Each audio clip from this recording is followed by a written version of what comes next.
Boa tarde a todos, pessoal, sejam muito bem-vindos. Vamos começar a continuidade da nossa jornada. Nancy. Gente, boa tarde de novo. Estamos muito saudáveis ultimamente, viu? E continuamos.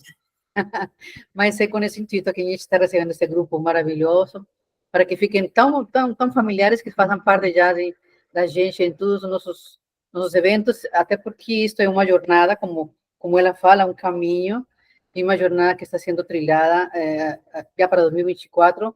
Já foi iniciada com vocês, dando voz para vocês a semana passada. Agora vamos dar a voz de conteúdos muito interessantes. E a partir de hoje já lançamos os temas. E a Ione será encarregada hoje da nossa primeira contextualização da trilogia da sustentabilidade, bem profunda ela, como sempre é. Então, tentemos encontrar o sentido o que ela nos vai passar, porque, com certeza, vale muito bem a gente ter um reflexo de reflexão para esses assuntos. Você já conhece o nosso grupo. Ele tem o intuito mesmo de nivelar conhecimentos para quem conhece já alguns a temática do ESG, de sustentabilidade. Estamos muito honrados de ter vocês como participantes. E, bom, vocês sabem que somos um grupo de 4 pessoas, a Ione, a Adelita, a Carmen e eu, quem fala, e temos outro grupo de conselho consultivo, os professores Luiz e o professor Marcelo, que também é o consultor da governança, e a advogada Juliana. Todos trabalhamos em conjunto para passar o melhor possível de informação e conhecimento.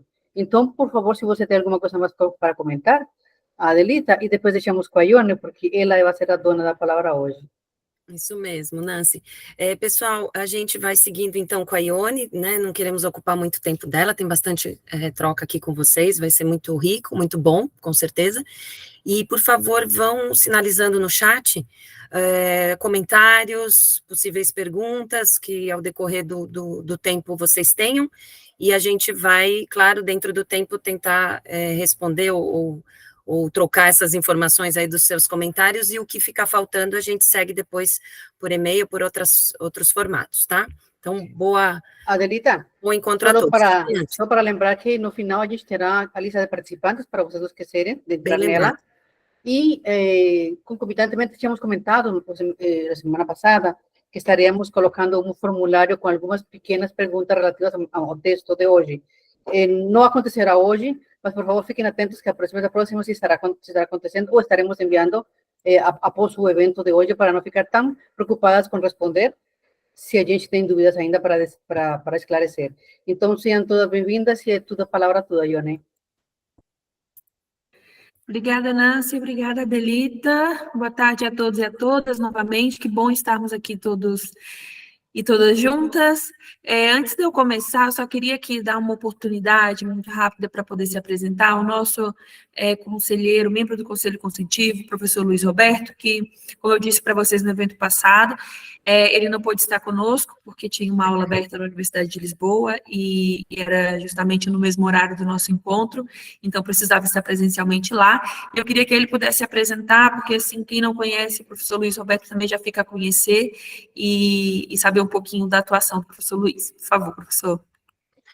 Muito obrigado, Ione. Boa tarde a todos e a todas. Antes de mais, deixem-me agradecer à Ione estar aqui à frente deste grupo e desta jornada. Portanto, sem ela era impossível nós estarmos aqui todos.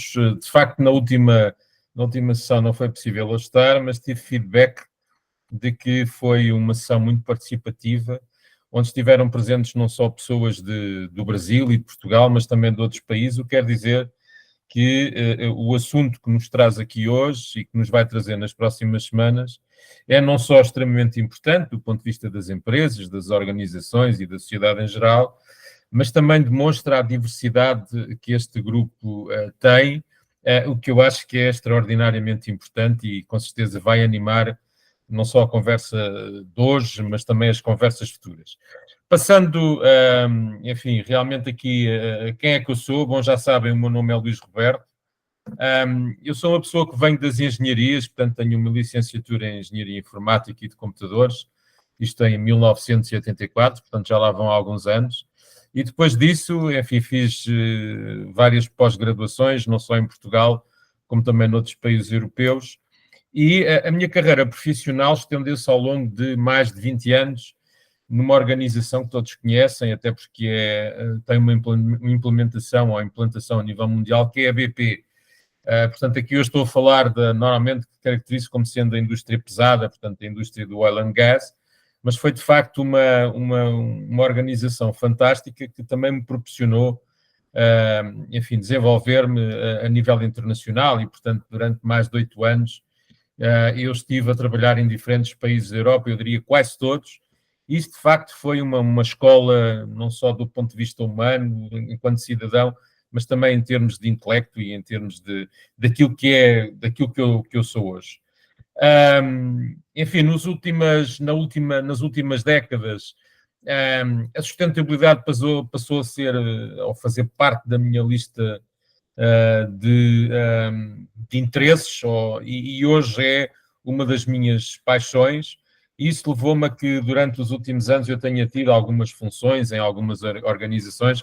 A título de exemplo, dou-vos o GRACE. O GRACE é uma associação de empresas com práticas de sustentabilidade, empresas responsáveis. Portanto, é uma associação com uma grande credibilidade e uma grande exposição em Portugal, onde hoje fazem parte mais de 300 empresas, desde grandes empresas, pequenas e médias empresas, até startups. Portanto, o que demonstra que esta temática da sustentabilidade e dos ESGs estão, de facto, ou são transversais a qualquer empresa, independentemente da sua dimensão ou, enfim, do mercado onde operam. Também estive muito ligado à comunicação, e a comunicação organizacional e empresarial, e, portanto, daí também ter sido vice-presidente da APECOM, a Associação Portuguesa de Empresas de Comunicação, e desde há 8 anos esta parte que sou professor na Universidade de Lisboa, mais concretamente no Instituto Superior de Ciências Sociais e Políticas, onde leciono não só pós-graduações, mas também cursos especializados, cursos para empresários, ligados, portanto, à sustentabilidade. Aliás, a aula aberta que a Ione falava há pouco trata-se de uma formação especializada em sustentabilidade e responsabilidade humana. Portanto, aqui a componente pessoas também a ser importante na perspectiva, na implementação da sustentabilidade, enfim, nas mais diversas áreas e organizações. Sou também Expert Matter da Urbact. A Urbact é um programa europeu que está dedicado às municipalities de diferentes países na Europa. Portanto, o programa chama-se Driving Changes for Better Cities. Portanto, é o programa também onde eu colaboro já há uns 4 anos esta parte. E, paralelamente, sou advisor para a sustentabilidade empresarial e ESG, enfim, e se quiserem também a regeneração, que é algo que começa a aparecer por aí, para o qual nós devemos estar também não menos atentos. E pronto, este é o Luís Roberto, não me quero alongar mais, e estou muito expectante para ouvir hoje a Ione e todos vocês sobre a sustentabilidade numa perspectiva, enfim, de contexto. E é tudo. Obrigada, professor Luiz, mais uma vez. Vocês viram aí que o professor Luiz tem uma jornada realmente de algum tempo no âmbito da sustentabilidade, e hoje especialmente na área da ESG, da estratégia. Então, é alguém que estejam à vontade também para contactar. Vocês podem encontrar no nosso site algumas informações e o perfil do professor Luiz Roberto. E obrigada por estar aqui, obrigada a todos que chegaram agora depois, os nossos colegas que estão chegando, sejam todos bem-vindos. E nós vamos agora começar essa nossa conversa, que não sei se vocês já conseguem ver a minha tela, não sei se já está aberto aí para Já, Ione. todos. Já? Já. Perfeito. Então, como vocês sabem, e já foi dito aqui no início desse evento, nós estamos no âmbito do itinerário ESG, a jornada para um futuro sustentável. Eu queria me apresentar muito rapidamente para quem ainda não me conhece, embora sei que conheça a maioria. Eu sou brasileira, como é possível perceber, e eu sou de Brasília, tem 6 anos que eu estou aqui em Portugal. Vim cursar um mestrado em comunicação e cultura, e no âmbito desse mestrado e da minha dissertação eu conheci o professor Luiz Roberto, que foi um dos entrevistados aí na minha pesquisa, onde eu falei sobre gestão de comunicação de crise.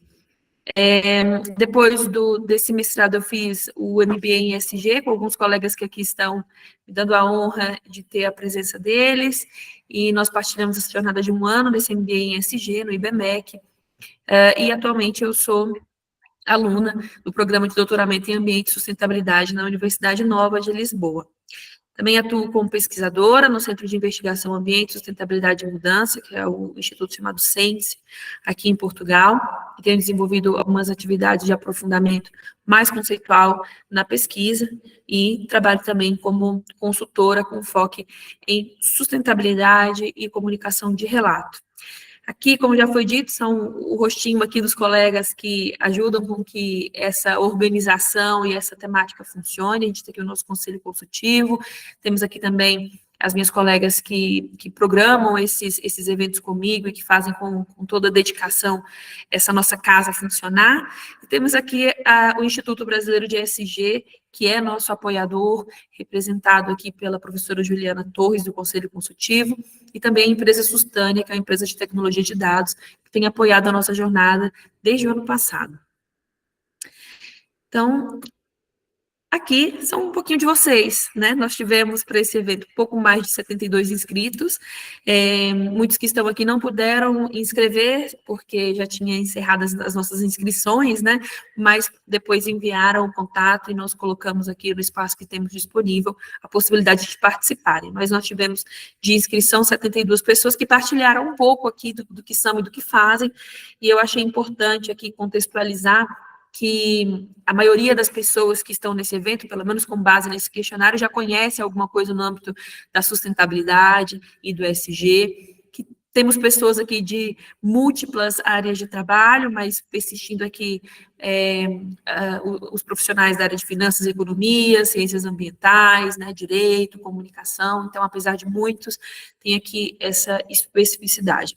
E a nível de objetivo, que nós pretendemos aqui também trazer algum contributo, eu percebo que muitos querem novas oportunidades de trabalho, querem também fazer network, então esse é o espaço, sintam-se bem-vindos e à vontade, para no final desse evento nós termos aqui um momento um pouco maior para nos debruçarmos sobre aquilo que foi dito hoje. Então, nesse evento, eu vou falar aqui um pouquinho sobre a trilogia para a unidade coerente, né? E nosso evento de hoje está dividido em 3 momentos, né? Nesse primeiro, nós vamos falar da evolução histórica da sustentabilidade, depois de ESG e ecossistema de relato, e no final nós teremos esse tempo aqui para debatermos juntos, onde desde já sintam-se convidados. Então, nessa revisitação conceitual sobre sustentabilidade e ESG, eu tenho aqui um slide que acompanha aqui ao lado direito de vocês uma ordem cronológica em que vocês podem ver esse desenvolvimento da sustentabilidade, é o que eu pretendi esclarecer nesse evento. Então, numa compreensão cronológica sobre sustentabilidade, nós temos muitos autores e muitas pessoas que tentam explicar de onde vem a sua origem, né, onde nasceu a sustentabilidade, o que de fato é a sustentabilidade.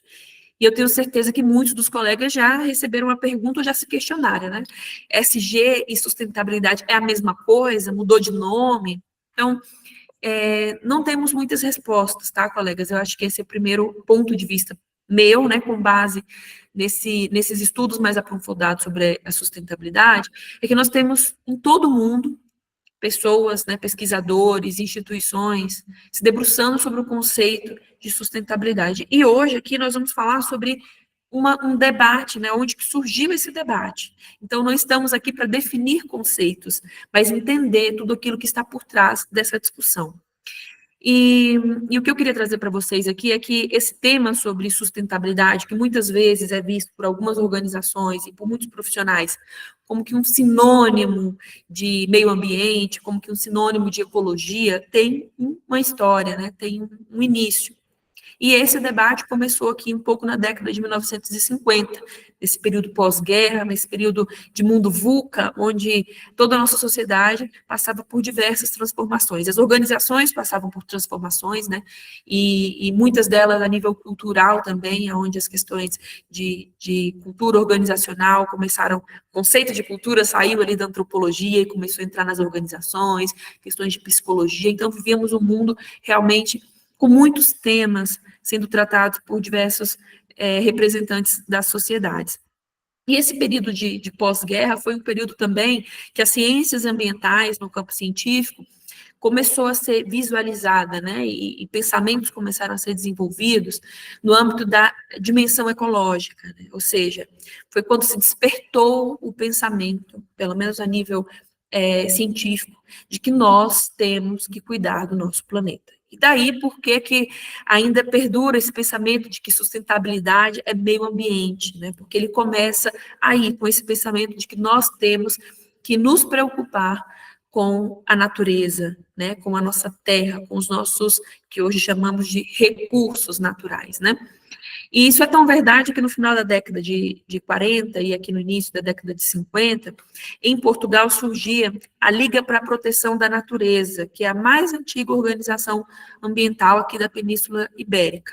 10 anos depois, no Brasil, nós tivemos a primeira Fundação Brasileira para a Conservação da Natureza. Então, na França também tivemos outra fundação que foi criada, né, no âmbito da natureza e da biologia para se cuidar, para se discutir de que maneira que nós podemos cuidar do nosso ambiente. Essas são informações que nos levam a crer que esse sinônimo de sustentabilidade e meio ambiente emergiu desse período científico, né?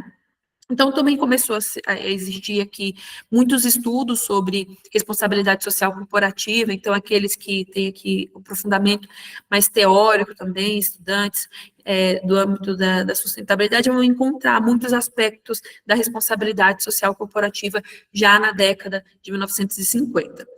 Em 1960, a gente sabe que o mundo inteiro, e aqui falando de Brasil, nós tivemos muitos movimentos sociais emergindo na sociedade, né? Tivemos também muitos movimentos de ONGs e organizações que traziam esse pensamento da proteção ambiental, ligado muitas vezes, por exemplo, com o pensamento hippie e outras mudanças, né, outros movimentos que abraçaram a pauta da sustentabilidade, esse aspecto ambiental, e começaram também a gerar discussão no âmbito da sustentabilidade voltada para essa questão de proteção ambiental.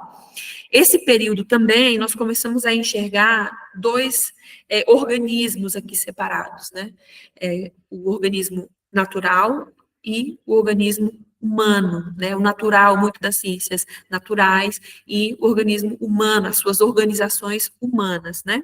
E por que isso é importante, né? Porque esses pensamentos que começaram ali a emergir nessa época e trouxeram para nós o que nós temos hoje de entendimento, eles tinham uma compreensão de que o meio ambiente estava e existia e existe até hoje para atender às nossas necessidades, né, e à disposição humana, né. Nós temos o meio ambiente à disposição humana, então podemos explorar, podemos utilizar os nossos tais recursos naturais, porque nós precisamos nos desenvolver e crescer enquanto sociedade. Sabendo que essa época vem de um período pós-industrial, né, então ainda tinha muito pensamento latente sobre o desenvolvimento da nossa sociedade. Em 62, um livro que eu não sei se todos conhecem, mas que é importante também saber o âmbito desse livro, chamado Primavera Silenciosa. Esse livro, ele foi um livro que impactou aquela época, porque ele fazia um alerta sobre os efeitos nocivos dos pesticidas no meio ambiente. E através desse livro, que foi traduzido para muitos idiomas, começou a se gerar uma preocupação com a utilização desses pesticidas, né, o impacto da utilização desses pesticidas no meio ambiente. E regulações passaram, como as primeiras regulações sobre a utilização desse material começou a ser utilizada, começou a ser criada, especialmente na Europa e nos Estados Unidos. Então, esse é um livro que é interessante também para que a gente saiba que existiu e que moldou muito desse pensamento para a sustentabilidade. Aqui na década de 70, como alguns sabem, né, foi uma década que começou a se criar pelas organizações globais, especialmente pela ONU, alguns eventos, algumas conferências, né, para se pensar no desenvolvimento daquilo que hoje entendemos como sustentabilidade, e o ambientalismo institucional. Então, aconteceu em 72 a Conferência de Estocolmo, como muitos já sabem, foi uma conferência, né, que foi muito importante para moldar esses pensamentos da época, né, e também houve aqui a publicação de um livro chamado Os Limites do Crescimento, que também é muito importante a gente ter anotado aí, conhecer esse conceito, porque o limite dos limites do crescimento, ele acabou impactando na Conferência de Estocolmo, né, e gerando aqui uma preocupação muito grande. Como que nós vamos limitar os nossos crescimentos, né? Uma tese chamada tese zerista dessa época falava que nós tínhamos que limitar, não tendo mais crescimento populacional e não tendo mais crescimento industrial. Então, foi uma tese muito, muito criticada e muito controversa à época, né? Mas que também foi muito importante. Tem um acontecimento histórico aqui que eu trouxe, que é a primeira fotografia da Terra, né, como um todo. Nós podemos ver pela primeira vez a imagem da Terra, né, vinda de um satélite. E por que isso aqui também é uma curiosidade interessante para nós? E que impactou também esse pensamento, né? Porque ao olhar para o nosso globo, né, para essa esfera azul, como foi conhecida na época, a preocupação como não temos outro planeta também passou a existir. Então, muitos desses movimentos de ambientalistas, de organizações não governamentais que existiam na época, também abraçou essa causa. Olha, não temos outro planeta, né? Essa é a nossa Terra. Então, esses aspectos moldavam e contribuíam para essa compreensão que se desenvolvia nessas épocas, né? Então, já falamos da Conferência de Estocolmo, mas a Conferência de Estocolmo tem muitos desdobramentos e muitos autores, né, concordam e discordam sobre o impacto da Conferência de Estocolmo, mas o que basicamente se discutia aqui nessa conferência eram dois pensamentos. Era o pensamento de que nós deveríamos utilizar os recursos naturais, né, para nos desenvolvermos economicamente, industrialmente, e outros pensamentos de ambientalistas e de pessoas que pensavam que nós deveríamos ter um desenvolvimento pensando na preservação dos recursos e do meio ambiente. Então, essa conferência se debruça basicamente nessa preocupação da época. Aqui em 73, nós tivemos outro momento muito importante para compreender esses acontecimentos históricos, que foi a crise do petróleo, né? Então, a crise do petróleo, em que o petróleo aumentou mais de 400% o seu preço, né, impactou o mundo inteiro. Então, moldou também o nosso pensamento, ou o pensamento da época, né, para a questão da preocupação com o ecológico. Então, nós realmente precisamos, né, porque quando falamos de crise do petróleo, estamos a falar de uma preocupação que também é ambiental, que também é de recursos. Então, também foi um contributo, um evento importante para a nossa compreensão do início da sustentabilidade, né, e principalmente quando falamos de inflação, de falta de crescimento econômico, e também do crescimento da financiarização, que é basicamente, na época, pessoas que não tinham negócios, indústrias, poderiam também ter lucro, ou seja, ganhar dinheiro através da financiarização. Aqui para o final dessas 3 décadas, aqui, o que nós temos? Em 74, nós temos uma declaração que poucas pessoas falam sobre ela, né, mas um simpósio que aconteceu no México, que gerou a declaração de Cocoyoc, e que eu sugiro que, para quem não conhece, possa buscar depois informação sobre o que é essa declaração, porque também nos ajuda a compreender o pensamento dessa época, né. Essa declaração, ela fazia aqui uma crítica sobre o modelo econômico, né, sobre a ordem econômica que se tinha na época, e traz também em questionamento aquela ideia de países do norte, de países do sul, né, de países desenvolvidos e de países não desenvolvidos ou em desenvolvimento. Então, foi uma declaração muito, muito importante para entender a ecologia num aspecto político também, porque nós vemos um cenário nesse período do final dos anos, aqui do meio dos anos 70 para o final, de 1970, para esse pensamento mais político da ecologia, né? e muito latente essa questão de vamos nos desenvolver a todo custo ou vamos nos desenvolver com preocupação ao meio ambiente. Deixa eu passar aqui meu próximo slide. A década de 1980, nós temos aqui, no final, né, já de 1970 e a década de 1980, nós tivemos, como muitos já sabem, né, diversos desastres ambientais, que passaram a contribuir para esse pensamento de proteção ambiental, né.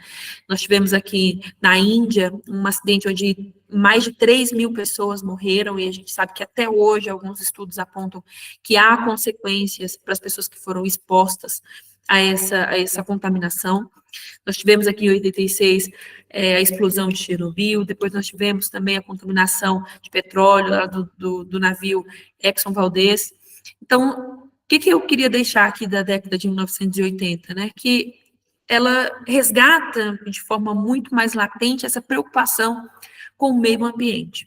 Também tinha aqui um outro acontecimento na época, que era a questão da comunicação de risco. Em 76, que é essa primeira imagem que eu mostro aqui, e que é quando surge também uma diretiva, que é conhecida como a diretiva de Seveso.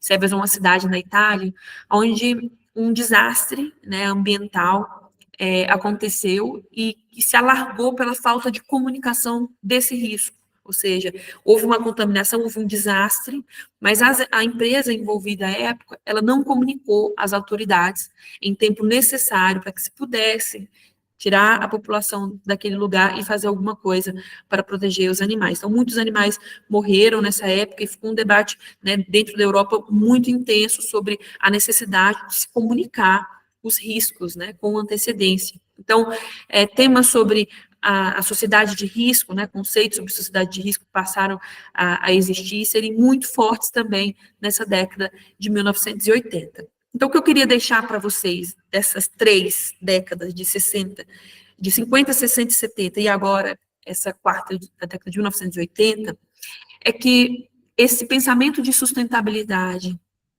como um sinônimo de preocupação ambiental, advém muito desses acontecimentos históricos, né, que puderam permear muitos outros pensamentos nessa época, e que hoje nós temos mais...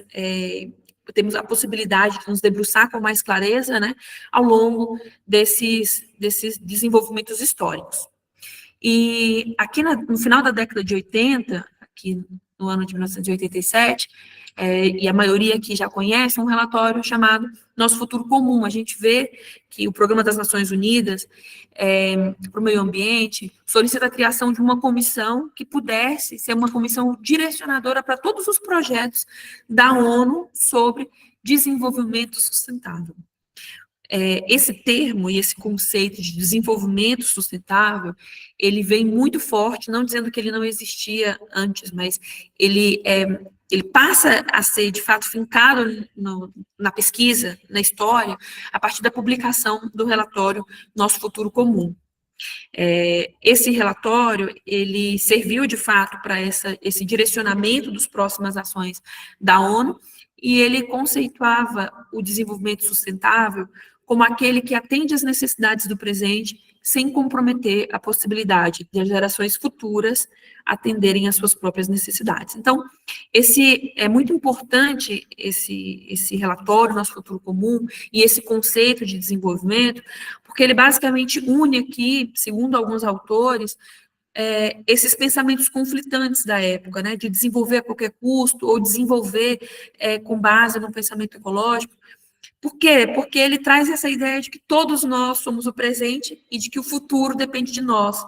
Então, está tudo um pouco no mundo das ideias, mas ninguém é contra o crescimento no futuro, ninguém é contra um futuro melhor, ou um presente, né, com as suas necessidades atendidas. Então, esses pensamentos passam a andar um pouquinho mais juntos com essa ideia e com esse conceito de desenvolvimento sustentável. Esse período todo é tratado por um autor, e depois eu vou compartilhar com vocês esse artigo, porque eu acho que é muito interessante, como sustentabilidade convencional.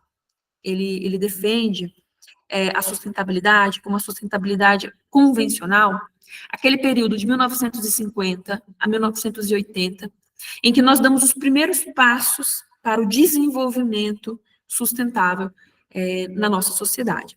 E esse autor, que é o Leah Gibbons, ele publicou essa dissertação de mestrado na Universidade de Manchester, nos Estados Unidos, e ele dita que a sustentabilidade convencional, ela parte da compreensão de um contexto de crises ambientais, do conceito de desenvolvimento sustentável e da luta entre o presente e entre o futuro, entre os países do norte e entre os países do sul. E algum dos aspectos que fica para esse momento é que a sustentabilidade convencional nos alerta para a destruição desenfreada dos recursos ambientais, que ela sugere a necessidade de conservação dos recursos ambientais para benefício humano, que aponta para um desenvolvimento econômico contínuo, num contexto de recursos finitos, como eu disse, para esse pensamento mais para as indústrias, e que promove a ideia de sistemas separados, né, o ambiental a serviço do humano. A década de 1990 surge um conceito, né, um modelo de gestão chamado Triple Bottom Line, que hoje nós falamos muito, que basicamente é um modelo cujo foco está no impacto causado pela empresa no planeta, né? John Elkton cria esse conceito em 1990. Ele passa a ser conhecido como o pai da sustentabilidade, por desenvolver aí o que é o tripé da sustentabilidade, trazendo um pilar econômico, um pilar social e um pilar ambiental para a conversa. Ele publicou também em 99 um livro chamado Canibais com Garfo e Faca, e que muitos estudantes aqui já puderam ler esse livro e se debruçar sobre essas evoluções, essas 7 grandes evoluções que o John Elkton já apontava. E alguns aspectos, para me debruçar muito aqui sobre Triple Bottom Line, alguns aspectos desse conceito é que esse momento, em 1990, que surge esse modelo de gestão, a sustentabilidade passa a ser vista como algo maior do que preservar recurso ambiental, né? E John Elkton traz essa visão de que é necessário medir e investir no que hoje entendemos por impacto positivo, né? Das empresas passarem a perceber quais são, primeiro, o seu papel, né, no mundo, e de que forma que elas podem contribuir, crescer economicamente, desenvolvendo ações sociais e ações ambientais. Todo esse movimento, a partir do Triple Bottom Line aqui de 1990, esse autor defende como sustentabilidade contemporânea, sendo a sustentabilidade que nós vivemos até hoje, né, e que nós discutimos até hoje. Uma sustentabilidade que é marcada ali a partir da Eco 92, da Rio 92, né, da criação da Agenda 21 da ONU. Então, a sustentabilidade contemporânea é uma sustentabilidade que avança para esse pensamento de sustentabilidade convencional, né, de preservar, de pensamentos diferentes, né, e começa a adicionar algumas considerações que já haviam sido ditas ao longo da história sobre a viabilidade do ecossistema, sobre a justiça social, que John Elkton também se debruça sobre esse tema, sobre os sistemas socioecológicos e socioecológico técnico, sobre meios de subsistência satisfatório, né, e começa a surgir também as questões de normatividade. Então, a gente vê esse tripé aqui da sustentabilidade ambiental, justiça social e equilíbrio econômico emergindo aqui a partir da Eco 92. Então, essa sustentabilidade contemporânea que nós temos até hoje tem alguns desafios que, embora sendo tratados por todos nós, profissionais, acadêmicos, estudantes e organizações de todo o mundo, para superar os seus desafios, muitos deles ainda não foram superados, né? Não temos respostas, e dependemos de tecnologia, dependemos de pensamentos convergentes e diferentes para a gente poder chegar às nossas soluções. Em resumo, o que eu queria deixar para vocês é que, segundo esse autor, e a maneira com que eu abraço a sustentabilidade, é importante dizer que a maneira com que eu entendo a sustentabilidade com base na ciência, com base na pesquisa, com base no aprofundamento teórico, sem ignorar que existem diversos conceitos, né? Quando nós formos aqui ter esse tempo de falar, estejam à vontade para trazer outros conceitos históricos também, os professores que fazem parte, os estudantes aqui, trazerem outros conceitos históricos que vocês conhecem e que permeiam toda essa discussão. Mas a forma que esse autor defende o desenvolvimento da sustentabilidade é por esses 3 ciclos temporais. Uma sustentabilidade convencional, né, ainda muito fragmentada, mas com esse despertar de que nós temos que cuidar do nosso ambiente, de um momento de transição ali em 1990 com o Triple Bottom Line, a incluir dimensões de justiça social, a reconhecer os nossos impactos negativos, né, a tentar estruturar metodologias e maneiras de nós nos desenvolvermos em sociedade, a criação de várias normatividades e regulações em todo o mundo, que gerou essa sustentabilidade contemporânea que nós hoje falamos sobre transição, transformação, né, sobre gestão de processos, resiliência, risco e vulnerabilidade. Todos esses acontecimentos obedecem um marco temporal, então, nós não estamos aqui conceituando sustentabilidade, nós estamos trazendo marcos temporais, acontecimentos que, de fato, contribuíram para o pensamento de sustentabilidade.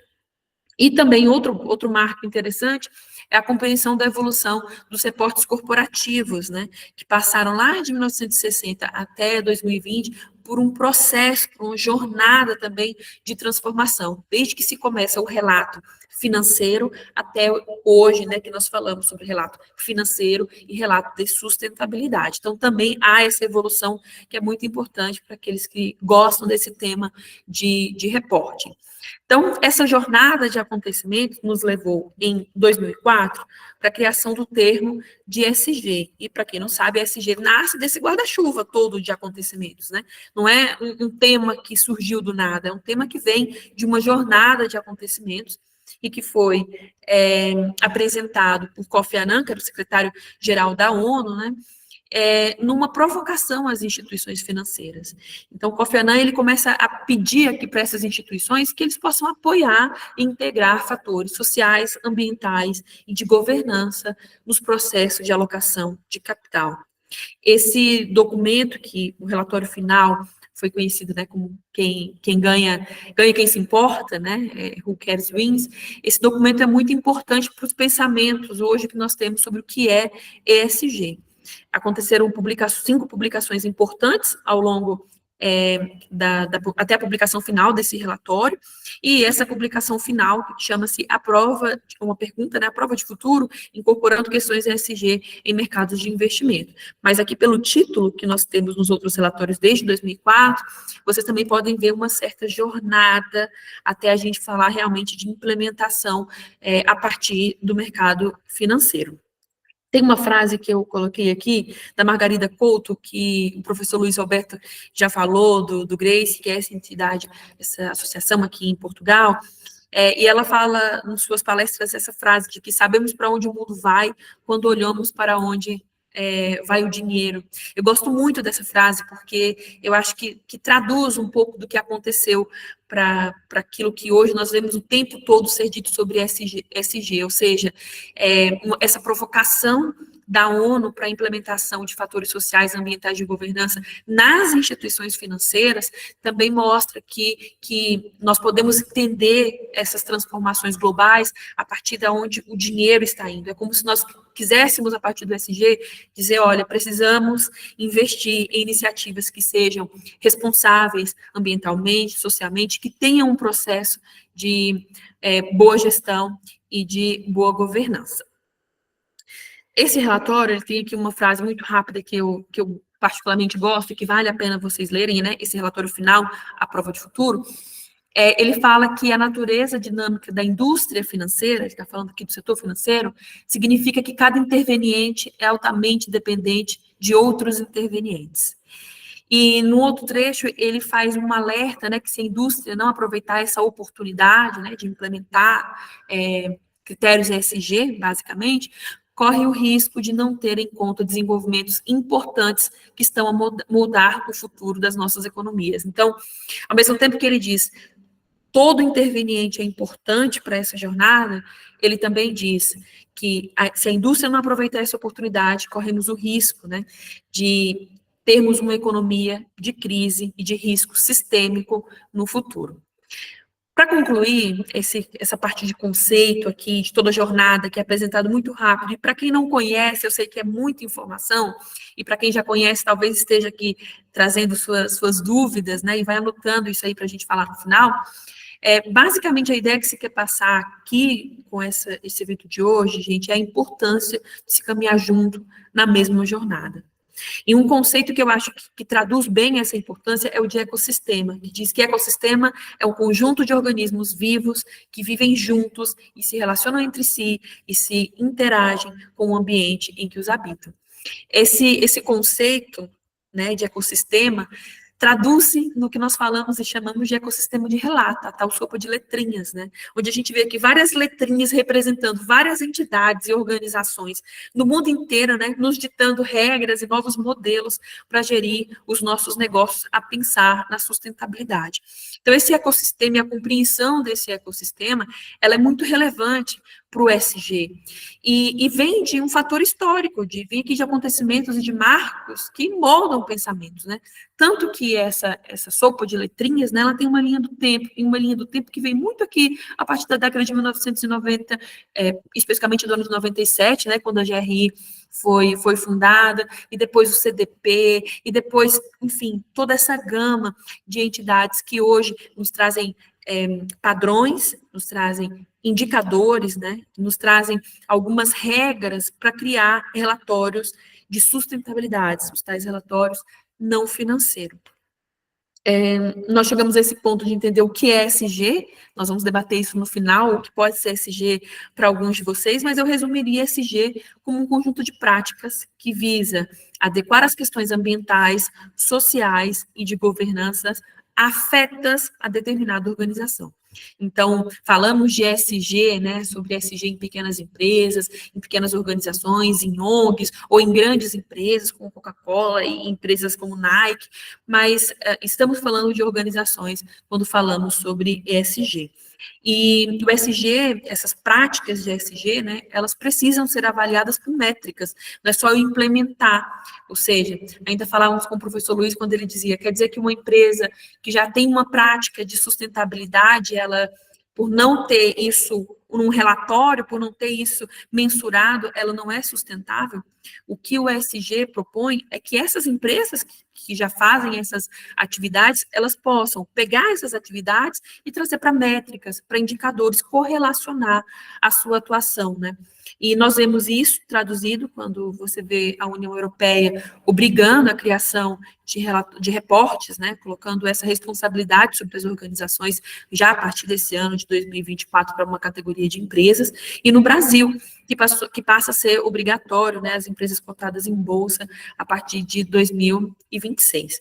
Então, para finalizar, gente, por que compreender essa jornada é importante? Por que se aprofundar aqui depois nessa temática é importante? É importante porque essa jornada é contínua.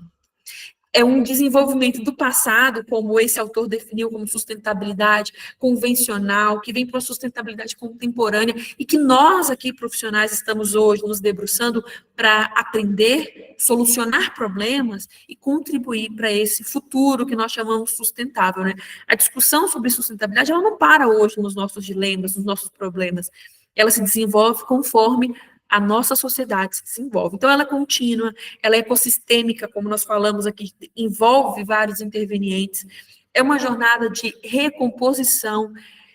Eu fui num evento do Grupo Report online em que eles comentavam assim, um dos participantes comentou que na época dele, ele tem, sei lá, mais de 60 anos, e ele caçava pássaros na fazenda dos pais dele. E que hoje, ao voltar nessa fazenda, ele não pode fazer a mesma coisa, porque é proibido, né? Aquela caça. No Brasil, nós chamamos de estilingue, eu não sei como fala em Portugal, aquela caça dos pássaros, né? E ele diz que hoje ele já não pode fazer isso, porque a consciência mudou.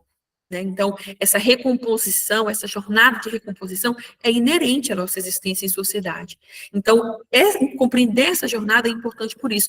É importante para que a gente possa conter aquele que é um dos nossos maiores riscos, né, de continuidade humana, que é o aquecimento global e as suas consequências. É a nossa oportunidade de mudar o mundo, né? E essa visão, ela precisa ser holística, ela precisa apontar para aquilo que o relatório Nosso Futuro Comum já falava, né? Que é apontar para um futuro comum para todos nós, né? E essa reflexão também é importante para compreender os nossos desafios atuais e já apontar para desafios futuros, porque tem sido assim que a nossa sociedade tem desenvolvido, né? A nossa humanidade, ela tornou-se cada vez mais dependente de uma parcela maior de recursos da nossa biosfera, né? Mas será mesmo que hoje nós temos consciência disso? Será que as organizações têm a consciência de que nós temos recursos que são finitos, né? E a nossa dependência dos recursos naturais, da natureza e do meio ambiente? Eu trago essa reflexão para uma frase que o Antônio Guterres, né, secretário-geral da ONU hoje, ele comentou na COP28. Ele disse que nós estamos vivendo um colapso climático em tempo real e de que o impacto é arrasador. Eu entendi muito fortemente essa frase quando eu li a matéria, né, que entrevista o secretário-geral, numa evolução de termos, né, de conceitos. Antigamente a gente falava alteração climática, depois a gente falava de mudança climática, depois passamos a falar de emergência climática, e hoje nós vemos o secretário-geral da ONU falando sobre colapso climático. Esse colapso climático já acontece. E essa imagem aqui, que não é uma montagem, mas é uma imagem real, eu vi numa publicação do Martin Brown no LinkedIn, e eu achei muito interessante, porque foi uma foto que foi tirada nos Estados Unidos, no incêndio florestal, e mostra lá atrás a floresta, né, a arder, como eu falei em Portugal, a queimar, né, a mata, enquanto homens estão aqui jogando golfe. E aí o Martin Brown, ele partilhou essa imagem com uma frase de um livro de romance que diz assim: de alguma forma, enquanto estávamos todos ocupados, enquanto fazíamos aquelas pequenas coisas que acrescentam à vida, o futuro se transformou no presente.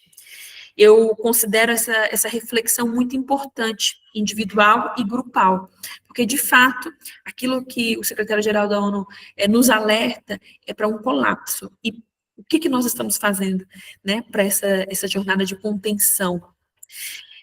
Nós vamos agora entrar para um momento de falar um pouco mais sobre os desafios dessa jornada, que nos apontam para esse futuro de sustentabilidade.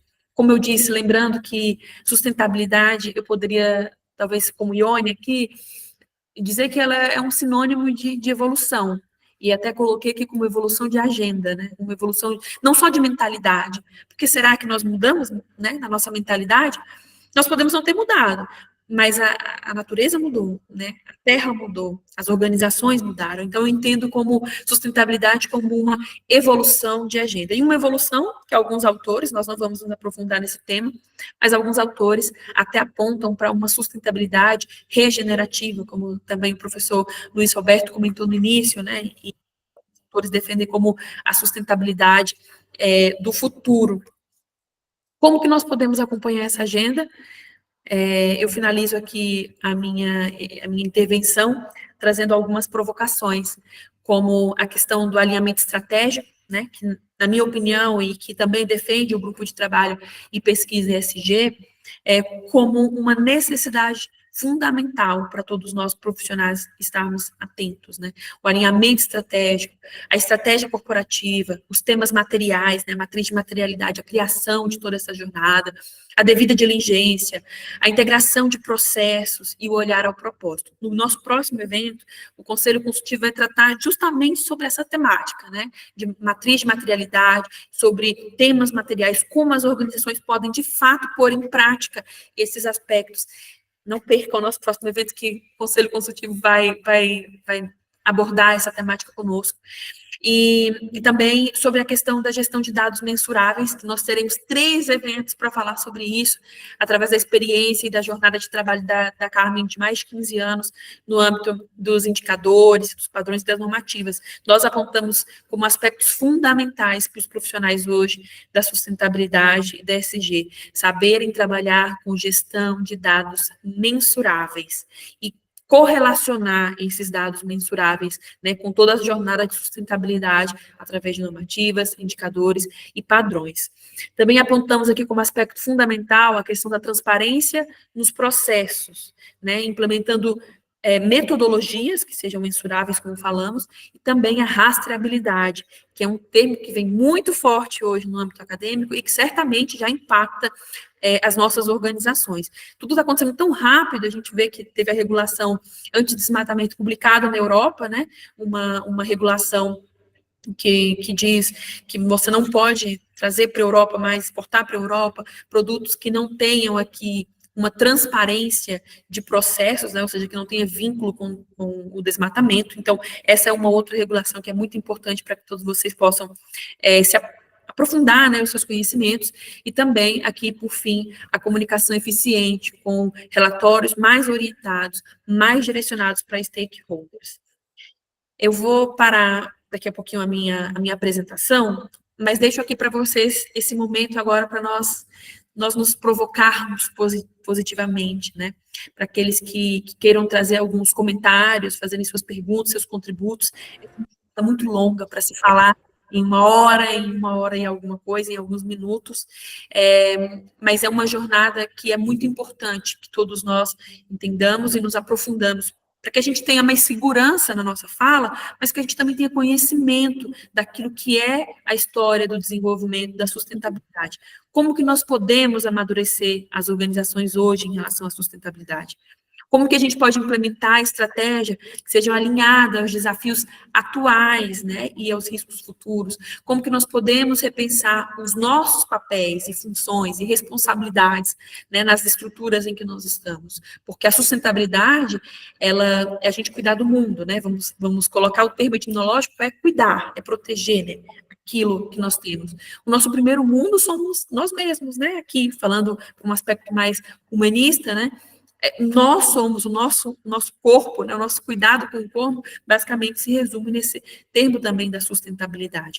Como que nós podemos desenvolver um modelo de gestão que busque a sustentabilidade, a regeneração daquilo que já foi impactado e afetado, né? E como que nós podemos repensar a sustentabilidade também em relação a uma nova economia, seja ela uma economia regenerativa ou não. Eu vou parar agora aqui a minha apresentação. Eu espero que tenha sido, apesar de complexo, mas esclarecedor, um pouco dessa jornada. Eu não compartilhei aqui em todos os slides as fontes e a bibliografia, porque eu quero muito, particularmente falando aqui, e eu acho que eu posso representar o grupo também nessa fala, nosso desejo e aquilo que nós fazemos nos nossos encontros aqui privados, debruçar sobre ideias. Então, eu quero partilhar a bibliografia com vocês para que vocês possam estudar, também tirar as suas ideias e se aprofundar nesse conhecimento. Agora, a gente não tem nenhum momento de formalidade, acho que a única coisa que nós podemos obedecer aqui é o levantar das mãos para que vocês possam trazer comentários. Eu queria passar antes só para a Delita e para a Nancy, para que elas possam abrir esse momento e a gente poder conversar um pouquinho e trocar figurinhas. Vou beber uma água. Gente, é isso aí, como falou a Iona, e ela já explicitou, nós estamos já com uma linha de pessoas querendo comentar e fazer perguntas, então a gente vai fazer em sequência. A pessoa vai sendo respondida e vai baixando a mão e vem assim, na seguinte, se iniciar com a Silvia, depois com o João, depois a Maria Balone, depois Maria Paranaguá, e por aí vai.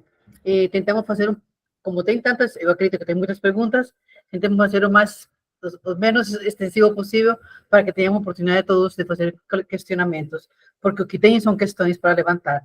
Agradeço pela participação e vamos embora. Então, a Silvia, agora, por favor, não sei se ele tem que falar alguma coisa, por favor, Adelita. Não, só tem cerca de 2 ou 3 comentários e algumas perguntas. A gente vai seguir, então, até o Allen, pela ordem das mãos levantadas, e depois a gente vai para o chat e as pessoas vão sinalizando e a gente volta para a ordem das mãos. Pode começar, Silvia. Vamos ser só um pouco bem, assim, um pouco bem não, vamos ser bem objetivos para todo mundo poder ter voz aqui, tá bem? Obrigada.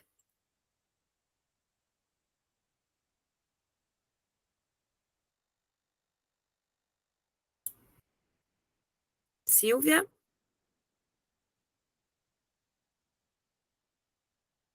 Silvia não está aí, Silvia Lima?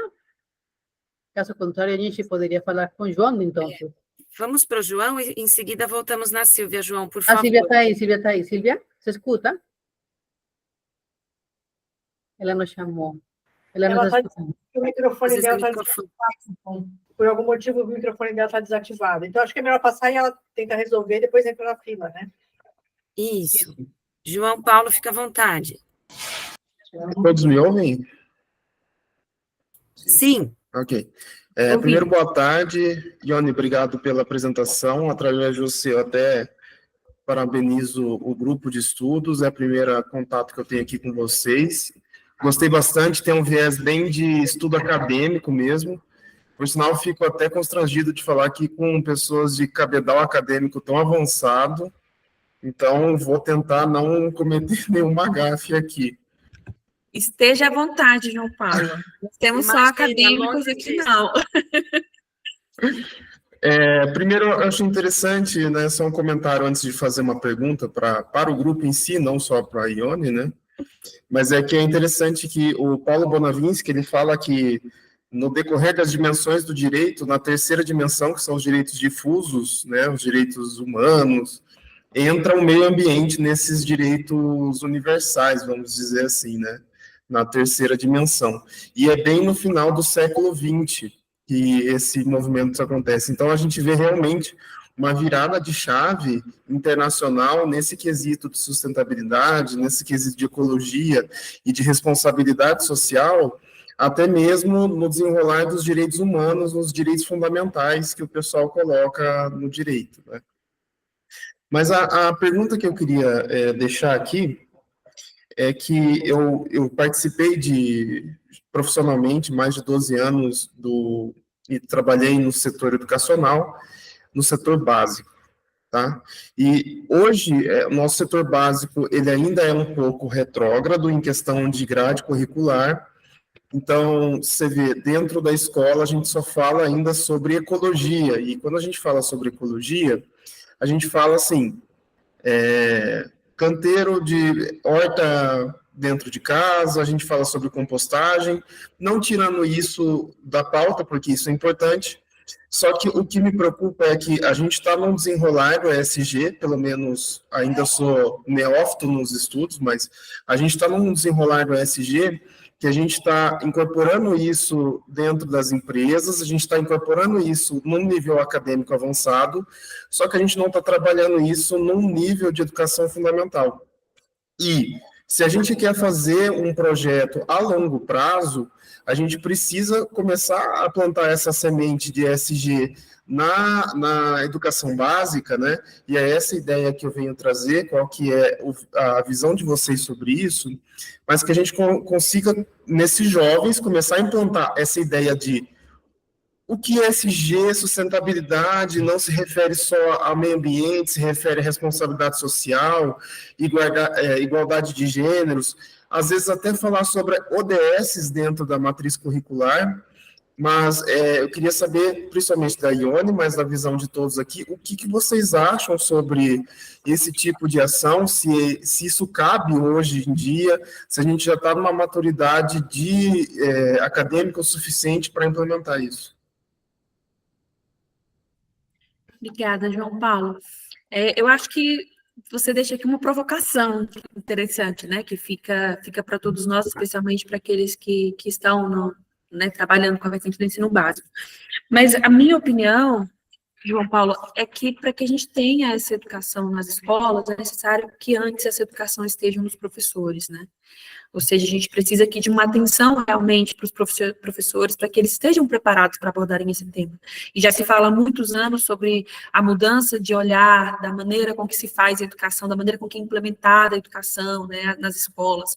Mas eu acho que não deixa de ser muito importante, porque essas crianças são o futuro, né, da nossa geração. Essa é uma problemática que não diz respeito somente ao Brasil, mas ao mundo inteiro, e, óbvio, talvez no Brasil a gente está falando um pouco de desigualdade, onde talvez escolas particulares tenham projetos mais bem desenvolvidos, enquanto as escolas públicas não. Esse é um tema realmente mais profundo e uma reflexão interessante para todos, mas eu concordo com você, eu acho que sim, que nós temos que ter essa reflexão nas escolas, porque essas crianças, elas são muito importantes para aquilo que será a sustentabilidade em desenvolvimento, né? mas acho que aqui fica talvez uma atenção maior para os professores, né? E aqui temos muitos professores, não sei se todos, na maioria do ensino superior, mas eu acho que essa é a formação que nós precisamos, assim, ter com mais urgência para poder chegar às crianças. Não que não seja urgente nas crianças, mas também que seja uma informação, de fato, não é, equilibrada, seja uma informação que esteja em caminho com aquilo que é o futuro. É o que eu diria aqui. Não sei se outros colegas, enfim, também tem outra colaboração, e eu acho que também é um momento aqui para se criar outros eventos e refletir sobre essa dinâmica. Eu vou trazer, dá licença, um comentário aqui da Maria Valone, que é bem esse caminho que depende das instituições e dos profissionais, né? A escola da minha filha, esse ano, tem como tema nortear os ODS, e cada turma vai escolher e desenvolver um deles. Então, assim, a gente vê que por formatos, intenções, atuações simples, um teatro, uma atividade lúdica, isso tudo vem à tona da forma mais didática e mais gostosa possível. E sim, eu vejo pelos meus sobrinhos, um casal de filhos da minha irmã, eles têm isso numa escola que, assim, já é voltada para isso, inclusive com a questão de troca de uniformes para as crianças vão crescendo tão rápido, então, né, isso, pelo que eu vi, é até já mais básico, mas assim, a começar daí, né, você ter ali a arara para os pais irem, né, quem não puder trocar, levar o seu, num outro momento, leva alguma outra coisa, então esse é o caminho, coisas simples vão trazer algo grandioso, né, nessa jornada contínua. Alguém mais quer comentar alguma coisa nesse sentido? Podemos seguir com a Silvia? Só pelo tempo. Adelita, eu queria falar alguma coisa a respeito.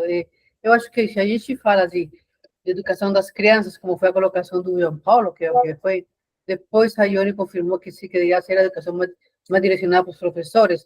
Agora você traz e faz outro adendo, falando que a educação... eu imagino que essas iniciativas são feitas em escolas privadas. E eu já vou mais em cima. Tem que ser uma política pública de conscientização dentro do programa, dentro do formato de educação. Não se trata de você tampar com a peneira. Não é com coisas pequenas, não é com coisa grande, poxa.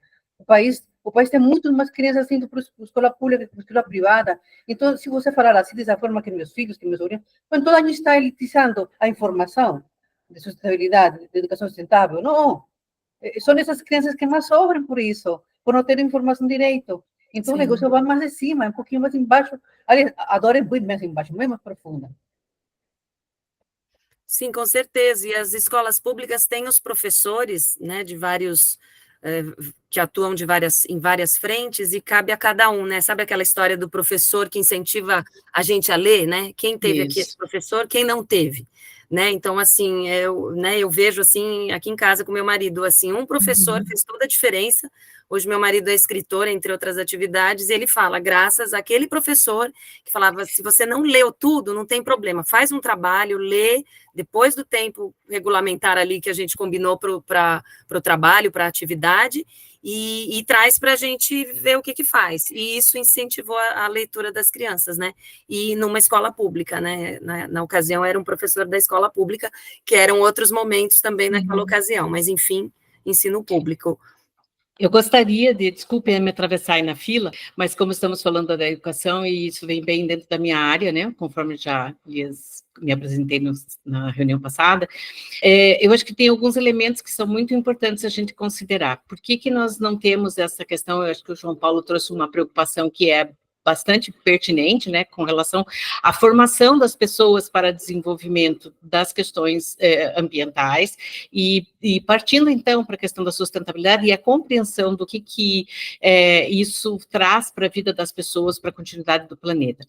Tem dois elementos que eu considero fundamental. O primeiro deles, gente, é um elemento cultural, no sentido bem amplo da palavra, da forma como se vê ainda o planeta. Adorei a foto do planeta Terra, porque ela assim, já me trouxe essa preocupação. Veja como que as pessoas veem esse planeta. Boa parte das pessoas ainda vê ele como infinito, por mais que se esteja falando dia após dia, né, a respeito disso, estejamos sentindo na pele essa questão e ainda se acredita que o nosso planeta vai se recuperar, né? E eu fico muito preocupada quando eu escuto isso de pessoas que eu considero, né, pessoas esclarecidas, digamos assim, no sentido de ter acesso ao conhecimento, de ter contato com pessoas que realmente, né, que trazem conhecimento. Um segundo aspecto é justamente relacionado à formação de professores. A minha tese de doutorado fala da formação de professores para a educação ambiental. E eu fiz uma parte do meu doutorado em Portugal. Eu estou amando ouvir alguns sotaques, algumas palavras gostosas que me fazem muito bem o meu ouvido. Eu amo Portugal, simplesmente assim. E nesse sentido, então, entra a importância da formação desde o comecinho, tá? Então, eu sempre defendo, a educação infantil, ela é muito mais importante do que qualquer outro nível que nós podemos ter. Por quê? Porque é lá que se formam os esquemas de pensamento, né? E que você vai estabelecer o pensamento para isso. E, segundo, a educação, a formação dos professores para desde o ensino básico até o ensino superior é outro ponto nevrálgico que a gente tem aí. Então, eu fico muito feliz de poder estar conversando com vocês, ver esse tom acadêmico que eu estou buscando isso desde que eu comecei a me interessar pelo ESG e, né, e como eu já disse para vocês, ainda quero encontrar o meu lugar no ESG. Quem sabe eu esteja começando a chegar perto. É isso aí, só queria colocar aí isso. Obrigada, Lilian. Nada. Muito obrigada. Nada. Vamos, então, para... Só um minutinho para a Silvia Lima, vamos lá? Obrigada. Obrigada, gente. Ione, parabéns pela palestra, muito boa, assim, o assunto que você trouxe. Eu acho que tem um pouco a ver do que está sendo discutido agora, mas ampliando um pouco mais até para as empresas. Eu participei de uma palestra do Paul Clement Hunt, que foi o idealizador, né, dessa sigla SG, trabalhava na ONU na época, e ele fala muito que, assim, que os grandes bancos, né, o mercado financeiro já entendeu a importância disso, plano de previdência privada, né, realmente, assim, instituição financeira que tem funding para isso. Então, assim, ele fala muito que tem dinheiro, o que não tem é bons projetos. E eu vejo hoje, assim, aqui no estado do Espírito Santo tem muita empresa de médio porte, muita empresa familiar. Então, assim, quando a gente fala das grandes empresas têm projetos. Mas as empresas que são a maioria, né, que formam a maioria das empresas no Brasil, de média e pequenas, muitas não têm e muitas nem conhecem, né, o assunto. Eu acho que foi um pouco do que a Lilian trouxe, assim, ainda está naquela questão de que acha que o mundo é infinito, de que nosso planeta é infinito, e não traz isso, né, o trabalho com estratégia, assim, eu vejo, assim, muitas empresas não têm nada disso em sua estratégia. Então, como, né, isso me deixa um pouquinho angustiada, assim, de como que a gente consegue fazer com que essas empresas, né, e realmente tragam projetos, coloquem isso na estratégia delas, porque se não tiver na estratégia, não vai ser foco, não vai ser interesse disso, né, tem que estar na estratégia. Então, acho que isso que realmente, assim, me deixa um pouquinho angustiada com relação ao tema. É verdade, Silvia, eu concordo com você e eu acho que na linha daquilo que foi apresentado hoje nessa evolução, a gente percebe isso, né, que houve uma certa mudança, né, mas que muitas empresas ainda estão presas àquele pensamento que esse autor chama de convencional. Uma coisa não anula a outra, ou seja, o pensamento convencional, o nosso desenvolvimento enquanto sociedade, não acabou e ficou tudo só para o passado e agora a gente pensa de forma diferente. Não, é um desenvolvimento, é uma evolução, né?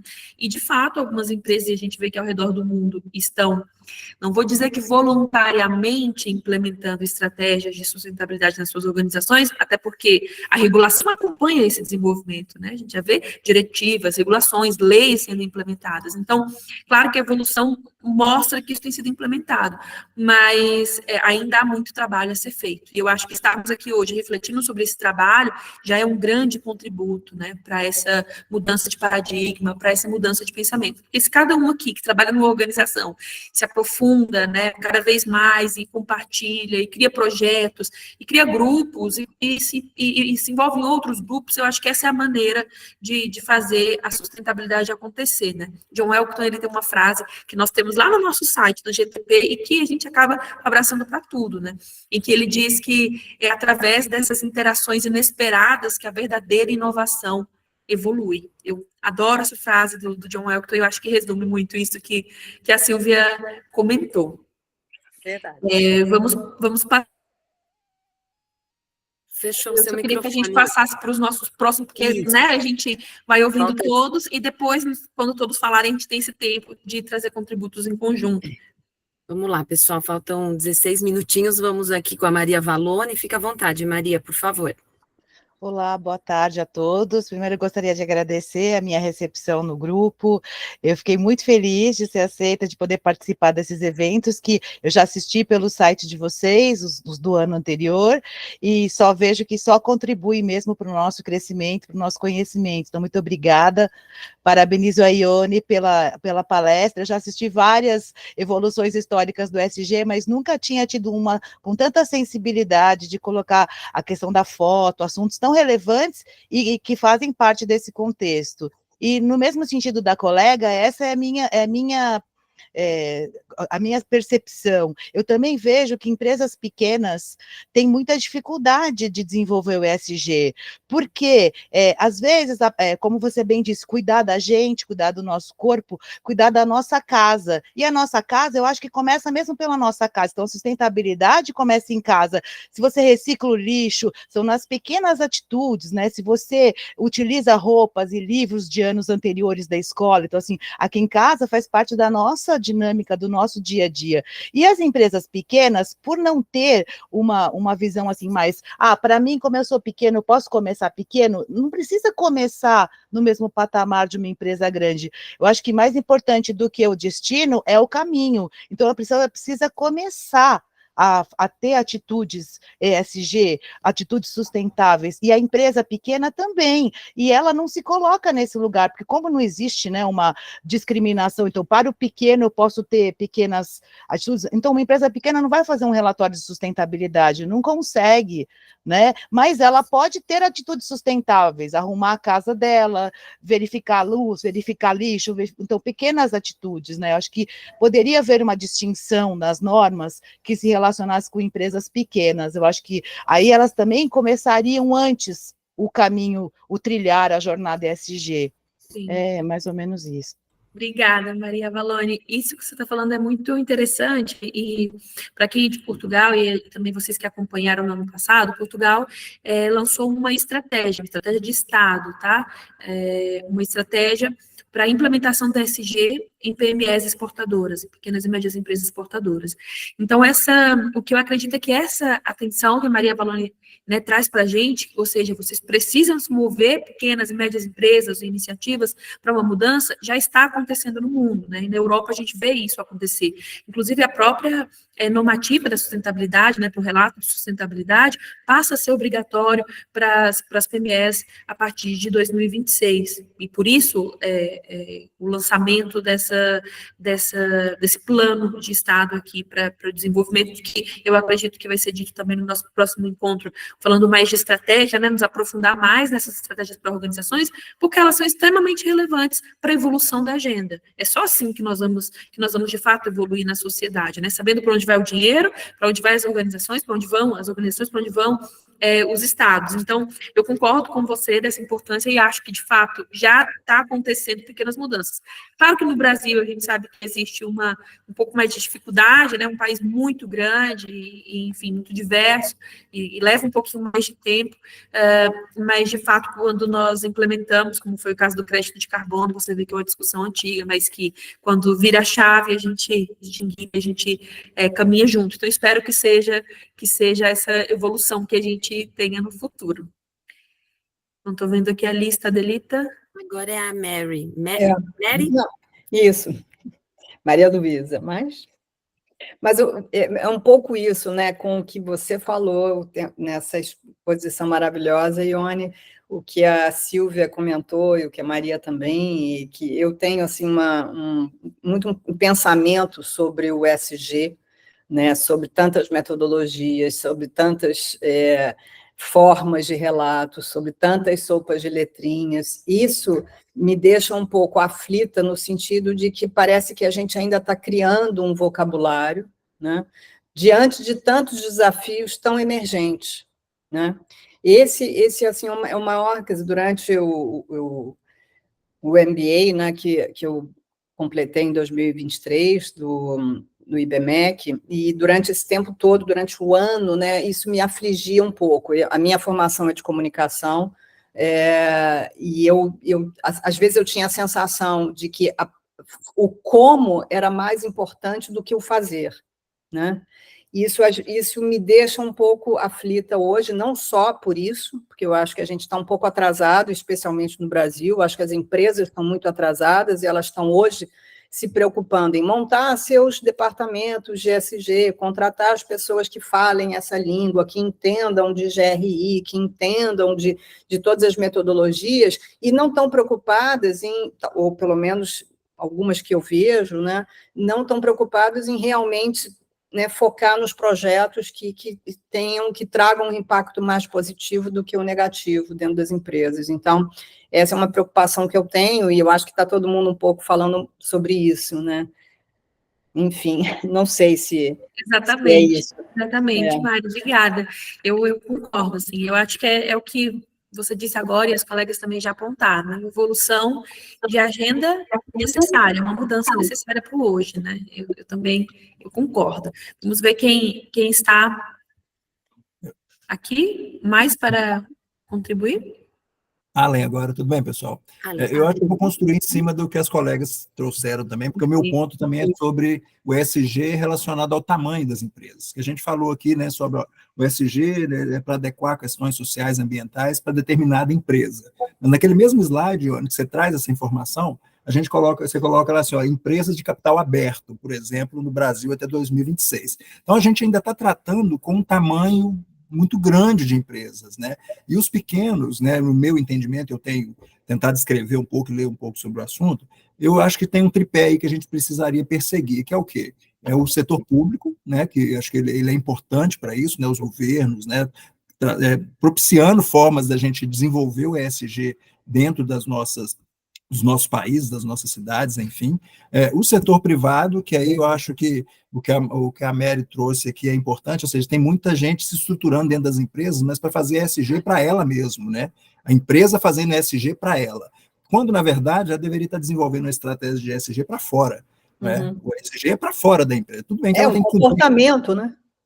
E ela tem que influenciar a comunidade, ela tem que influenciar o funcionário, ela não tem que fazer algo simplesmente para cumprir tabela. E o outro pilar que eu vejo é o terceiro setor, que o Drucker já falava disso há muito tempo, né? Eu acho que o terceiro setor ele tem uma capacidade muito grande, talvez, a gente usar para viabilizar projetos. E aí, com financiamento público, com financiamento privado, e colocando ali dentro, né, capacidade consultiva, né, as instituições de ensino, para desenvolver projetos para criar esse impacto positivo na agenda ESG. Pelo menos eu vejo dessa forma, tá? E aí a provocação que eu coloquei no chat aí é o seguinte: como é que a gente faz e como é que a gente retroalimenta isso tudo que a gente está conversando aqui dentro da teoria da administração? Porque quando a gente olha para o que a Venato falando lá, ele para lá em 1990 com novas abordagens. E aconteceu tanta coisa em novas abordagens de 1990 para cá, né, que eu acho que a gente precisa de pensar numa forma também de produzir conhecimento para ensinar os acadêmicos de novo aí o que está acontecendo no mundo. Né? Perfeito, Alan. Excelente a sua provocação. E eu acho que quando a gente fala de teoria da administração, a gente está falando aqui de um âmbito muito importante para as organizações hoje, né? que muitas nem sabem o que é a teoria da administração. E se você vê o que a teoria da administração aponta para questões culturais, se você vê o que permeia na teoria da administração, é, de fato, uma responsabilidade muito grande. A gente tem um autor, que é o Mascarenhas, né, que ele se debruçou muito sobre a teoria da administração, falando desse momento transversal da evolução das organizações, com a criação e implementação de mudanças internas, né, que começou lá atrás com a cultura organizacional, como eu comentei um pouco antes, né, ou seja, no âmbito da administração já se falava de cultura interna, ou seja, de olhar, de cuidar dos funcionários, a gente está falando de questões sociais, está falando de impacto também interno, né, da organização, numa sociedade, impactando a sociedade, mas sendo também impactado por ela, e Mascarenhas fala sobre isso, né? Ele fala que as organizações fazem parte da sociedade, e elas são a sociedade que nos cerca.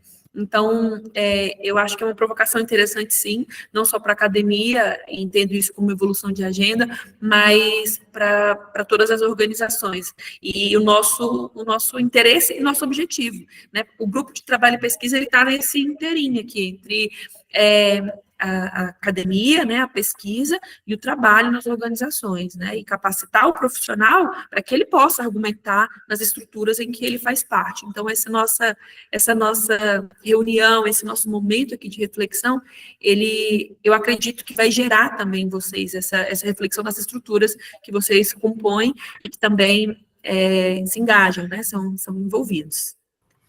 Ione, enquanto a gente passa a palavra aqui, você quer subir o QR Code para o pessoal já verificar a lista de presença? Algumas pessoas já se despediram no chat, mas depois a gente revê com elas direitinho. Mara, você tinha levantado a mão, você gostaria de falar? Não sei se abaixou sem querer. Não, meninas, não vou me estender, vocês estão me ouvindo? Na verdade, eu gostei muito quando a Maria Valone trouxe aí uma provocação, né, da maneira como a gente tem que se reperceber primeiramente, né? E essa semana eu tive até uma excelente oportunidade de observar o quanto a gente tem gaps no S, né, no social. Porque a gente fala do ambiente colaborativo das empresas, mas quem são as empresas? Quem é a empresa, né? São as pessoas. E, de fato, se a gente não olhar para iniciativas que realmente promovam a sensibilização para o tema de sustentabilidade e correlacionar a conexão da área de negócios com a responsabilidade civil como seres humanos pertencentes a esse planeta, usufruindo, a gente acaba não avançando como deveria ser.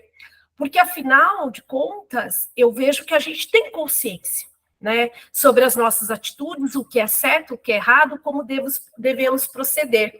Mas, na prática, a gente vê esse gap. E aí a Maria trouxe a provocação, né, de atuar, de dar nossa responsabilidade como um gerador do nosso resíduo, do nosso lixo na nossa casa, se a gente faz corretamente a seleção do resíduo, se faz o depósito desse resíduo adequadamente, no caso, se a gente mora num condomínio, e até o destino final. Então, eu acho que essa foi uma provocação que eu acho que super válida, porque realmente, se a gente não ter um olhar de engajamento, de sensibilizar as pessoas, a gente acaba tendo aí um resultado cada vez mais humoroso e até mais difícil da gente chegar. Então, essa que seria a minha contribuição, tá bom? Muito obrigada, Mara. Muito obrigada a todos. Eu não sei, só para confirmar, vocês já conseguem ver aí a minha partilha de tela? Sim. Já. Nós temos aqui o link de presença, né? Eu coloquei questionário, mas depois eu refleti, pensei que talvez fosse melhor enviar para vocês assim que terminar a reunião, esse nosso pequeno questionário, são 2 ou 3 perguntas sobre esse nosso encontro de hoje, para aqueles que puderem responder, porque vai fazer parte do nosso relatório final, mas é só para que a gente também esteja alinhado, né, sobre aquilo que nós conversamos hoje, e a lista de presença é importante para a gente poder depois elaborar, para todos que estiveram presentes, o nosso certificado. Também deixar aqui a questão do nosso itinerário SG, que está até errado na minha apresentação, mas o nosso próximo encontro, que é no dia... Desculpa, só coloque em modo de apresentação, que dá para ver, mas... Está vendo todo mundo? Tá no editável ali, só para colocar embaixo. Claro, desculpa. Eu já está respondendo, eu consegui olhar. Se tá, não, é mais pelo banner do itinerário. Para enxergar, né? Claro. Não, tá bem. Obrigada, Delita. Obrigada, imagina. Então, nós temos esse próximo encontro aí no dia 13, né? Para falar sobre materialidade na prática, da estratégia matriz, né? Estratégia da organização, a criação da matriz de materialidade, os temas materiais, e o nosso conselho consultivo certamente vai trazer muita luz a esse questionamento, porque quando nós fomos montar essa apresentação já era algo que nós tínhamos em vista e que nós conversamos internamente, né? Hoje nós, enquanto profissionais, e a maioria dos profissionais estão muito preocupados em como implementar de fato, né? Ansiosos e com vontade.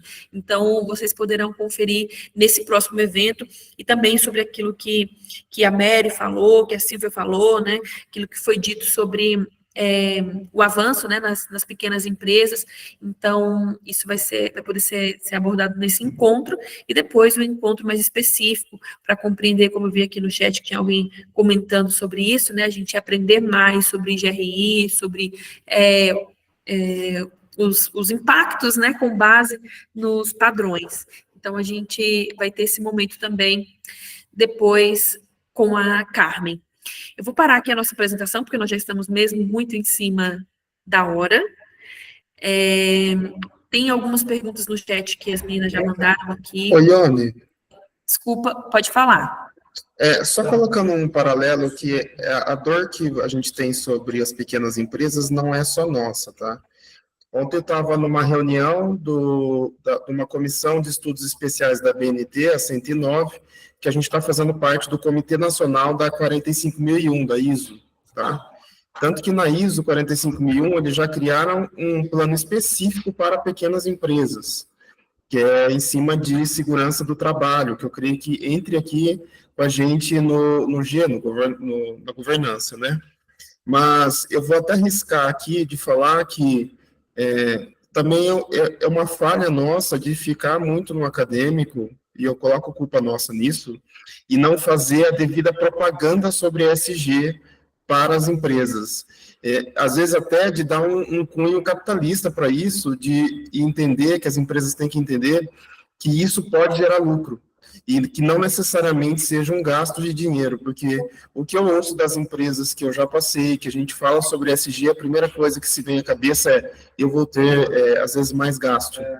E eles não entendem dessa parte do lucro final, que, na verdade, através de práticas ESG, a gente consegue chegar num denominador comum e consegue chegar a um lucro sustentável, e não só a um investimento que é jogado fora. Só esse adendo aí para vocês. Obrigada, João Paulo. Eu concordo com você, eu acho que a gente tem que alargar, claro, os nossos conhecimentos para além da academia. Como eu disse, o intuito desse grupo é justamente estar entre esse universo, né, acadêmico, com base, né, com aprofundamento, porque, de fato, tem muita gente falando sobre ESG, falando muita coisa que nem sempre é, de fato, aquilo que os conceitos, que a história, que a jornada traduz.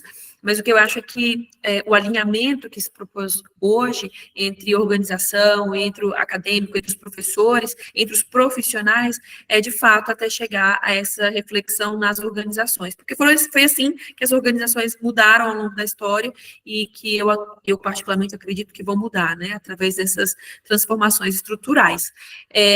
Vou deixar aqui esse tema também para a gente debater no próximo encontro, no dia 13 de março, porque certamente ouvimos falar aqui muito sobre estratégia, sobre implementação nas organizações, e eu acho que será um desafio aqui para o nosso conselho consultivo, um desafio que ele já trabalha e nos trazer luz a essa temática, e nós nos vemos no dia 13 de março, Peço para que vocês possam, a Adelita vai fazer uma fotinha no final, mas que vocês possam também compartilhar nas redes, marcar o grupo para a gente saber quem é quem, para a gente seguir no LinkedIn, seguir uns aos outros, né, ouvir as ideias de vocês e poder, quando chega nessas reuniões, nesses encontros, saber quem é quem, rosto a rosto, e compartilhar projetos. Eu já vi muitos projetos essa semana, do Alan, principalmente, muito projeto bacana, se debruçando muito na temática, mas já adicionei aqui a Lilian também, no LinkedIn, conversei com alguns colegas no WhatsApp, as minhas colegas também partilharam, então vamos trocar essas figurinhas lá no LinkedIn ou no Instagram, e qualquer pergunta que não tenha sido respondida, ou comentário que queira acrescentar para esse evento, peço que vocês possam enviar para a gente por e-mail, ou lá no LinkedIn, que a gente ou responde, ou direciona, ou busca informação para trazer para vocês, tá bem? Eu não sei se a minha colega Adelita e a Nancy querem também deixar alguma mensagem antes da gente encerrar. E onde eu só peço para colocar a lista, a lista no chat, a lista de presenças. Colocamos. Ah, então, peraí, desculpa. Dá uma Deve estar olhadinha lá para cima. Tá, desculpa, vou olhar. Imagina. Pessoal, se alguém puder, alguém que está com a câmera fechada puder abrir, fica à vontade. A gente vai agora fazer a nossa foto. E desde já, né, Nancy, aproveitando aqui, só para não segurar mais vocês, a gente agradece muito, foi excelente, a gente vai estar cada vez mais juntos e atuantes, e a gente agradece muito a participação de vocês novamente. Agradecer, nos encontramos o dia 13, isso já é uma convocação, não é mais uma invitação, não, tá? Isso mesmo. Vamos lá, pessoal, fazer a print aqui, esperar um pouquinho essas reações que estão subindo, que às vezes ficam na tela. Então, vamos lá, sorrindo. Espera aí que alguém saiu da reunião, está aparecendo aqui na tela, só um minutinho. Pronto. Graças. Tem que correr aqui, só mais uma, Nancy, para just in case aqui, só para a gente... Tem que ser rápido aqui para não perder a oportunidade, porque às vezes alguma mensagem sobe e cobre. Vamos lá, mas essa aqui já tem mais câmeras fechadas, então vai valer a primeira, mas vamos lá, sorrindo. Vamos lá. A minha cara deve ter ficado ótima, mas não tem problema. Gente, muito obrigada. Tchau, pessoal. Obrigada, gente. Obrigada. Obrigada. Tchau, pessoal. Obrigada, boa tarde. Um abraço, boa tarde. Obrigada. Obrigada, boa tarde. Obrigada, colegas.